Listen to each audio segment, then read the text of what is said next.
Voltamos com a Alerj Entrevista, que está recebendo hoje o Corregedor-Geral do Ministério Público Estadual.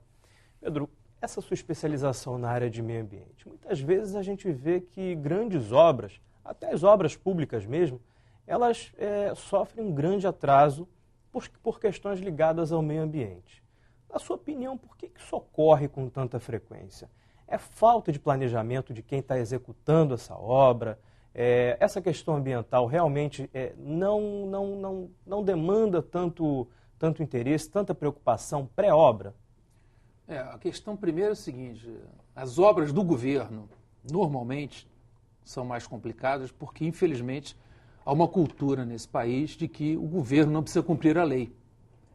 Então, acha-se que por ser uma obra do governo, né, uma barragem, uma ferrovia, uma hidrovia, uma rodovia, enfim, qualquer obra pública, não precisa fazer o licenciamento ambiental, por exemplo, né? E o licenciamento ambiental é fundamental para qualquer tipo de obra. Inclusive, existe o licenciamento ambiental para as obras de equipamentos antipoluição. Quer dizer, não basta você, por exemplo, fazer uma usina de reciclagem de lixo, né? É uma coisa até boa para o meio ambiente, mas tem que haver licença para saber se aquela usina está adequada, se o local é adequado, enfim. A mesma coisa, eu quero fazer uma ET, uma estação de tratamento de esgoto. Também tem que ser licença ambiental, né? Para saber realmente se o local está correto, se a dimensão está correta, se o tipo de tratamento primário, secundário ou terciário que se vai se dar ao esgoto é o adequado para aquela situação e tudo mais. E então, os grandes projetos não incorporam, pelo menos a grande maioria, essa preocupação ambiental no seu planejamento. E aí o que ocorre? Geralmente está atrelado a um financiamento, esse financiamento tem prazo, tem que sair, e aí se atropelam etapas, né, do licenciamento para tentar logo se obter o financiamento e começar a obra. E uma vez iniciada a obra, não tem como você depois, né, reverter o dano que foi causado. E o licenciamento, como a Constituição diz, ele é prévio, ou seja, tem que ser antes do empreendimento. E para isso nós temos 3 licenças ambientais. A licença prévia, que vai aprovar exatamente o local do empreendimento e o projeto básico, né? Uma segunda licença, que é a licença de instalação, que vai aprovar, então, de acordo com o local aprovado e o projeto aprovado, a construção do empreendimento. E uma terceira licença, que é a licença de operação, ou LO, que é a mais importante, que vai autorizar, então, o funcionamento daquela atividade, se feita a checagem, comprovar que aquele local aprovado, aquele projeto aprovado foi executado naquele local previamente aprovado. A gente tem até um estudo da UFRJ que aponta o poder público como o maior poluidor, seja por omissão ou seja por essas grandes obras que realiza, né? Até porque o poder público é o maior gestor de obras no país. Você acha que esse dado é preocupante? Primeiro que é um dado correto. Essa cultura, então, como eu tinha te falado, leva a que os governantes, sejam prefeitos, governadores e até presidente da República, e seus ministros, secretários respectivos, não se preocupem com o viés ambiental desde o nascedouro de qualquer projeto, desde a contratação de uma empresa para elaborar o projeto, desde a contratação de uma empresa para, então, a execução desse projeto, né? E a desculpa comum é que sempre o meio ambiente atrapalha. Mas se nós formos ver, ao final dessas grandes obras aí, que foram inclusive muito impactantes, o custo de você recuperar um dano causado pelo mau planejamento, pela falta de estudo prévio de impacto ambiental ou pelo não respeito, pelo não cumprimento das exigências que o estudo apontou, vão gerar um prejuízo muito maior do que se fosse feito um investimento na prevenção desse dano. Em outras palavras, se houvesse um planejamento, essa obra poderia sair mais barata até, né? Sem dúvida, não só mais barata, como também mais rápida, não é? Porque o Ministério Público, pelo menos, tem outros colegitimados para ajuizar a ação civil pública, mas ele só vai entrar com uma ação civil pública para, por exemplo, pedir uma liminar ou uma tutela antecipada para paralisar uma obra, se efetivamente essa obra não tem licença ambiental ou se tem licença, houve algum erro, alguma falsidade, alguma fraude para a obtenção dessa licença. Interessante você tocar nesse assunto aí da ação civil pública, porque é um tema que a gente vê muito recorrente nos jornais, né? O Ministério Público propõe uma ação civil pública contra alguém ou contra alguma instituição. É importante a gente explicar para a população que está assistindo a gente o que é uma ação civil pública e quem pode propor uma ação civil pública. Bom, ação civil pública é uma ação, como o nome está dizendo, civil, ou seja, não é penal, e pública por quê? Vários entes públicos podem ajuizar essa ação, além do Ministério Público, qualquer Estado, município, União, suas autarquias, inclusive as ONGs também, organizações não governamentais, associações de bairro, moradores ambientais e tudo mais. Agora, o Ministério Público, ele é o grande autor dessas ações, porque é o único que a lei dá um instrumento de investigação privativo, que é o inquérito civil. Então, quando o promotor de meio ambiente recebe, entre aspas, uma denúncia, uma carta anônima, um e-mail ou uma representação formal por alguém, dizendo que um determinado empreendimento ou atividade está causando dano ao meio ambiente, ele primeiro, se não tem toda a prova já constituída naquela representação, naquela denúncia, ele instaura então esse inquérito civil, que é um instrumento de apuração de quem é o responsável pelo dano e, efetivamente, se houve dano, qual a sua dimensão e qual a solução para recuperar aquele dano. Dentro do inquérito civil, nós podemos, antes de entrar com a ação, propor ao poluidor, entre aspas, que é o investigado no caso, comprovar evidentemente o dano e comprovado que ele é o responsável pelo dano, ele é o poluidor, um termo de ajustamento de conduta, mais conhecido por TAC, que vai exatamente tornar desnecessária uma ação civil pública posterior, já que nesse compromisso, que eu defendo até uma tese de que é um contrato administrativo de adesão. Por quê? Porque o Ministério Público ele propõe que o poluidor resolva o problema, mas não pode abrir mão de nenhuma solução técnica que o órgão ambiental informou a ele, através de um laudo, de uma perícia, de um exame técnico, que é necessário para recuperar o meio ambiente. Ou seja, por exemplo, se hoje o INEA, aqui no Estado, diz que a solução daquele desmatamento é reflorestar 100 hectares, eu não posso fazer um TAC para reflorestar só 50. Agora, eu posso dar ao poluidor, ao desmatador, um prazo razoável. Posso discutir com ele um valor de uma multa razoável se ele descumprir o TAC. Assinado o TAC, então, se ele for cumprido, o caso é arquivado. Se ele não for cumprido, aí se propõe direto uma execução judicial desse TAC. Qual é a grande vantagem?